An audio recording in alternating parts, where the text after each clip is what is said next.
আসসালামু আলাইকুম সবাইকে আরও একটি নতুন দিনের নতুন ব্লগ দেখার জন্য ওয়েলকাম জানাচ্ছি। দেশ এবং দেশের বাহিরে যে যেখান থেকে এই মুহূর্তে ভিডিওটি দেখছেন, আশা করি সবাই আল্লাহর অশেষ রহমতে ভালো আছেন। আলহামদুলিল্লাহ, আমি আমার পরিবার নিয়ে আল্লাহর রহমতে ভালো আছি।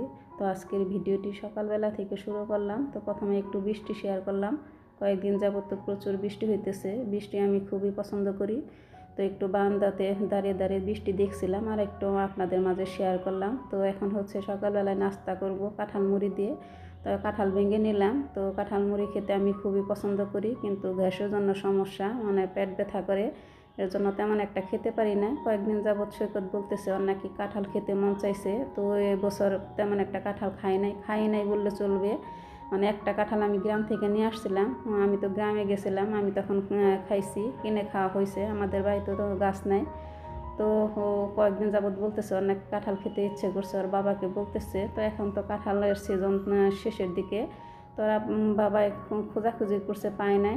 তো অবশেষে গতকাল অফিস থেকে আসার সময় দেখি যে একটা নিয়ে আসছে। তো রাতের বেলায় আমরা ভেঙে খাইছি, আর সকালবেলায় অর্ধেকটুকু রয়ে গেছে। কাঁঠালটা একটু বড়ই ছিল। তো কাঁঠালটা মোটামুটি ভালো ছিল, মানে মিষ্টি ভালোই ছিল। এই কাঁঠালটার মধ্যে একটু আঠা ছিল না। তো আঠার ভয়ে কিন্তু আমি কাঁঠাল ভাঙি না। তো ভাঙছি, দেখি যে একটু আঠা নেই, এই দিক দিয়ে ভালো ছিল। তো নাস্তা শেষ করে তারপরে হচ্ছে রান্নাঘরে চলে গেছিলাম। তো এখানে দেখতে পেলেন যে 2 রকমের ডাল আমি ভিজিয়ে রাখলাম। তো মুসুর ডাল আর খেসারির ডাল। আজকে দুপুরবেলায় বড়া বানাবো। তো রান্নার প্রস্তুতি আগে থেকে নিয়ে রাখতে হয় যে কি রান্না করব। তো ডাল ভিজতে থাকুক। তারপরে হচ্ছে এই যে আমার রুমে চলে আসছিলাম। এখানে এই যে আর্টিফিশিয়াল ফুলগুলো অনেক দিন যাবতীয় ময়লা হয়েছে। তো এই দিন ধুবো ওই দিন ধুবো, মানে আর ধোয়া হয় না। ভাবলাম যে আজকে ধুয়েই ফেলি। আর এখানে আমি এখন গুঁড়া সাবান দিয়ে ভিজিয়ে রাখতেছি, অন্য কাজ শেষ করে পরে এসে ধুয়ে দিব। তো এখানে এই যে ফুলদানিটাও আমি ভিজে রাখতেছি। তো ফুলদানিটাও একটু ময়লা হয়েছে। তো এইগুলো ভিজতে থাকুক, ওই ফাঁকে আমি অন্যান্য কাজগুলো সেরে আসি, পরে এসে ধুয়ে দিব। তো আমার প্রিয় ভাইয়া পুরা কে কে এখন আমার সঙ্গে আছেন, ভিডিওটি দেখতেছেন, যদি একটা লাইক দিতে ভুলে যান তো প্লিজ একটা লাইক দিয়ে দিবেন। আমি কিন্তু এখন একদমই লাইকের কথা বলি না, লাইকের কথা বলতে একদমই ভালো লাগে না। তারপরে না বলেও পাই নেই, দেখি যে লাইক একেবারেই পড়ে না, কমেন্টের তুলনায় লাইক একেবারে কম। তো জানি না নেটের কারণে না কি এর কারণে জানি না। তো মনে করে দিই আমার প্রিয় ভাইয়া পরে একটা লাইক দিয়ে দিবেন। আর যারা নতুন ভাইয়াপু আজকে ভিডিওটি দেখতেছেন তো শেষ পর্যন্ত দেখতে থাকেন।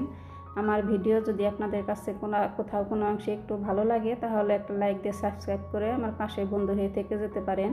আর যারা অলরেডি কাজটি করে ফেলেছেন আপনাদেরকে জানাই অসংখ্য অসংখ্য ধন্যবাদ।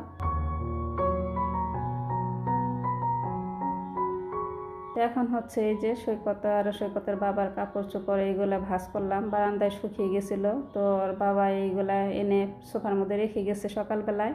তো এইগুলা এই যে সুন্দর করে ভাঁজ করে যার যার ডয়ারে রেখে দিতেছি। তো এদের কাপড় ভাঁজ করা আমার জন্য সমস্যা, দুইজনের কাপড় ওলট পালট করে ফেলি আমি। তো দুইজনেই বাপ বেটায় অনেক চিল্লাপাল্লা করে, কার কোনটা কোথায় গেছে। তো ভয় লাগে। তারপরে ভাঁজ না করে উপায় নেই, তারা তো আর ভাঁজ করতে পারে না, আনতে পারে ওই যে বারান্দা থেকে এনে তারপরে হচ্ছে সোফার মধ্যে রেখে গেছে, ওইগুলো দেখতে খারাপ লাগে। আর প্রতিদিনই এদের কাপড় ধুইতে হয়, কাপড় প্রতিদিনই ধুবে, প্রতিদিনই আমার ভাঁজ করতে হবে এরকম। তো এখন হচ্ছে এই যে সংসারের সব কাজকর্ম কিন্তু শেষ দিছি, আবারও বাথরুমে চলে আসছি এইগুলো ধুইতে। তো অফ ক্যামেরায় ঘর ঝাড়ু দেওয়া, ঘর মোছা, টেবিল পরিষ্কার করা, সোফা পরিষ্কার করা, সব কিছু অফ ক্যামেরায় করে নিছি, ওইগুলো শেয়ার করলাম না। সব কিছু শেয়ার করতে গেলে তো ভিডিওটা অনেক লম্বা হয়ে যায়, এমনিতে ভিডিও একটু বড়ই হয়ে গেছে। আমার কাছে ছোট ভিডিওই ভালো লাগে, তারপরেও সব কিছু মানে শেয়ার করতে গেলে আমি যেহেতু ব্লগ করি, ব্লগ চ্যানেল, একটু সব কাজই তো দেখানো, তো সব কিছু একটু দেখাতে গেলে ভিডিওটা বড় হয়ে যায়। তো এই যে এইগুলো আমি পরিষ্কার করে নিলাম। তো অনেক চকচকে হয়ে গেছে এই যে ফুলগুলা।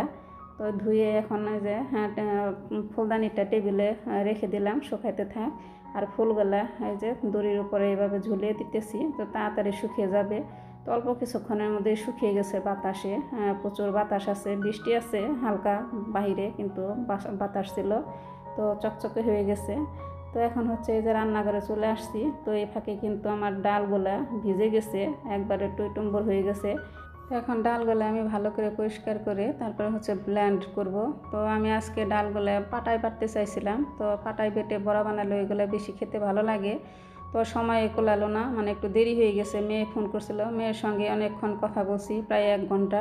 তো এখন কিন্তু 12টা বেজে গেছে। তো সব কিছু আয়োজন করতে করতে আরও দেরি হয়ে যাবে, এর জন্য ভাবলাম যে ব্ল্যান্ড করতে গেলে কিন্তু মানে তাড়াতাড়ি হয়ে যায়, তো বেশি মিহি হয়ে যায়। এর জন্য আমার কাছে তেমন একটা ভালো লাগে না, মনে হয় পাটায় বেটে বড়া বানালেই ভালো লাগে। আজকের ভিডিওটি গতকাল ছিল 31 তারিখ। তো মাসের শেষের দিকে টাকা পয়সা শেষ হয়ে গেলে, বাজারঘাট শেষ হয়ে গেলে আমি আমার সংসারটা কীভাবে চালাই সেটা আর কি আপনাদের মাঝে শেয়ার করতেছি।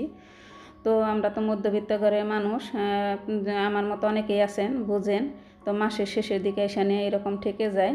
তো যারা বিশেষ করে চাকরিজীবী তাদের এরকম হয়, তো গোনা টাকা দিয়ে চলতে হয়। তো শেষের দিকে এখানে এরকম হয়। তো প্রতিদিন এরকম ভাবি কী রান্না করব, আজকে কী রান্না করব। তো টাকা পয়সাও শেষ হয়ে গেছে, বাজারও শেষ হয়ে গেছে। অবশেষে খুঁজে বের করলাম কী কী রান্না করা যায়। তো আমার ফ্রিজে আমি সব সময় কিন্তু শুটকি মাছ রাখি। তো শুটকি মাছ তো বিপদের বন্ধু, আর ডিম হচ্ছে বিপদের বন্ধু। এই দুইটা জিনিস থাকলে চলে যায় আর কি।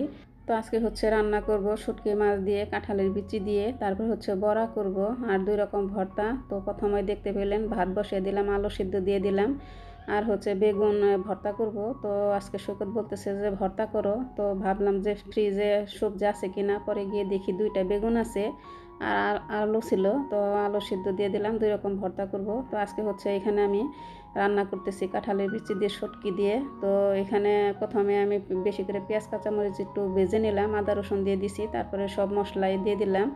তো এখন আমি ভালো করে কষিয়ে নেব। তো এই রেসিপিটা হচ্ছে আমার এক প্রিয় ভাবির, তো সেই ভাবি এখন দুনিয়াতে বেঁচে নেই। তো এই যে লোটটা শুটকি দিয়ে আজকে আমি কাঁঠালের বিচি রান্না করব। তো লোটটা শুটকি আমি ভালো করে ধুয়ে নিছি গরম পানি দিয়ে, আর ছোটো ছোটো করে কেটে নিছি। তো ওই ভাবিটা হচ্ছে আপনাদের ভাইয়ের অফিস কলিগের বউ ছিল। সে কয়েক বছর আগে মারা গেছে। তো আমার শাশুড়ির বয়সের। তো আপনাদের ভাইয়ের সঙ্গে চাকরি করতো, ওই সূত্রে ভাই বলতো। তো ওই ভাইটা ছিল ইন্ডিয়ান আর ভাবিটা ছিল হচ্ছে উত্তরবঙ্গের পাবনার। তো ঢাকায় আমরা পাশাপাশি থাকতাম। তো সেই ভাবি কিন্তু আমাকে এই কাঁঠালের বিচির তরকারি দিছিল, খেয়ে আমার কাছে খুবই ভালো লাগছিল।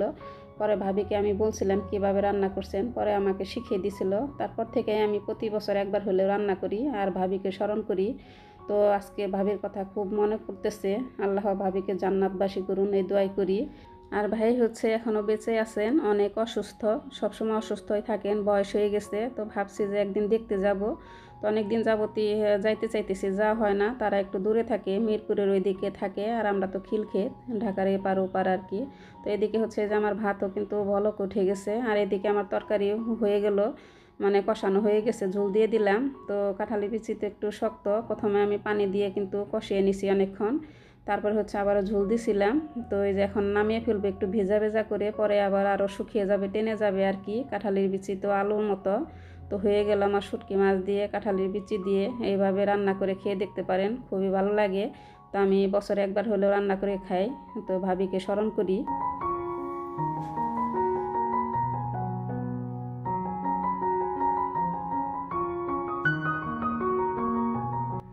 তো এই তো এখন বড়াগুলো বানিয়ে নিতেছি। তো গরম গরম বড়া দিয়ে কিন্তু ভাত খাওয়া যায়। তো মাছ মাংসর চেয়ে কিন্তু আমার কাছে ভর্তা ভাত, তারপরে হচ্ছে এই যে বড়া, এগুলাই আমার কাছে ভালো লাগে। আর আমাদের ঘরে সৈকত তো মাছ এমনিতেই পছন্দ করে না, ও ডাল বেশি পছন্দ করে, ইলিশ মাছ, চিংড়ি মাছ, আর হচ্ছে মাংস হলে খায়। তো মাছ ছাড়া তো আর তরকারি হয় না। মাছ আনলে পরে দেখা যায় ও মাছ উঠিয়ে রাখে, তো সবজি দিয়ে বলে যে ভাত মাখিয়ে দাও। তো আবার আমার মাখানো ভাতই বেশি খায়। তো বেশিরভাগ সময় কিন্তু আমি ওকে ভাত মাখিয়ে দিই। তো বলে যে পরে তো আর দিবা না, দূরে সরে গেলে, যখন চাকরি করব দূরে সরে যাব তখন তো আর দিবা না, এর জন্য সবসময় আমি ভাত মাখিয়ে দিই। যখনই ভাত খাবে তখনই বলে যে ভাত মাখিয়ে দাও, এরকম করে আর কি। তো এখন হচ্ছে যে বড়া ভাজা শেষ, এখন আমি এখানে সরিষার তেল দিয়ে দিলাম আর লবণ দিয়ে দিলাম। আর এখন আমি যে বেগুনগুলো এইভাবে ভেজে আজকে ভর্তা বানাবো। তো সিদ্ধ দিয়ে ভর্তা আমার কাছে তেমন একটা ভালো লাগে না। তো সিদ্ধ দিয়ে ভর্তা বানালে ভালো লাগে কোন বেগুন, যেগুলো গাছের থেকে ছিঁড়ে ছোটো ছোটো বেগুন আছে যে একটু তিতা লাগে, ওইগুলোর গরম গরম ভর্তা আমার কাছে খুবই ভালো লাগে। গাছের থেকে ছিঁড়ার পরে আমি গ্রামে গেলে ওই ভর্তাই বেশি খাই, আমার আম্মা করে দেয়। তো এই তো আমার বেগুনগুলো ভাজা শেষ, উল্টে পাল্টে ভেজে নিলাম একটু হলুদ লবণ দিয়ে। এখন আমি ভর্তা বানাবো। আর ওই যে বেগুনগুলো ঠান্ডা হয়ে যাওয়ার পরে তারপরে আমি উপরের যে পোড়া অংশ ওইগুলো ফেলে দিছি। আর এই যে এখন আমি একটু বেশি করে পেঁয়াজ নিছি, আর যে শুকনো মরিচ আর কাঁচামরিচ ভাজলাম, তো এগুলা দিয়ে আর সরিষার এই যে খাঁটি সরিষার তেল আমাদের বাড়ির, এইগুলা দিয়ে ভর্তা বানালে কি যে মজা লাগে বলে বোঝানো যাবে না। তো আমার তো সমস্যা গ্যাস্ট্রিকের, তো ভর্তা দিয়ে যেদিন ভাত খাই সেদিন গ্যাস্ট্রিকের সমস্যা অনেক বেড়ে যায়, তো লোভ সামলাতে পারি না, তারপরও খেতে হয় আর কি করব। তো এই তো ভর্তা একে একে সব বানিয়ে নিব। তো প্রথমে বেগুন ভর্তাটা বানাইতেছি, তারপরে আলু ভর্তা বানাবো। তো কে কে এখনও আমার সঙ্গে আছেন ভিডিওটি দেখতেছেন, আজকের ভিডিওটি আপনাদের কাছে কেমন লাগলো কমেন্টস করে জানাতে কিন্তু ভুলবেন না। আপনাদের একটা কমেন্টস পেলে অনেক খুশি হই আমি, অনেক উৎসাহ বাড়ে পরবর্তী আরেকটি ভিডিও তৈরি করতে। তো এই তো একে একে আমার 2টা ভর্তাই বানানো শেষ।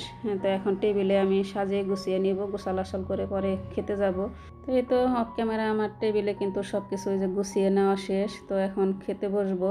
তো এখানে হচ্ছে সকালবেলা ঢেঁড়স ভাজি করছিলাম, ওইটা রয়ে গেছে। আর এই যে শুটকির তরকারি, কাঁঠালের বিচি দিয়ে বড়া, আর হচ্ছে আলু ভর্তা, সব কিছুই তো আপনাদের মাঝে শেয়ার করলাম। তো বড়া দিয়ে পেঁয়াজ কাঁচামরিচ দিয়ে খেতে ভীষণ ভালো লাগে।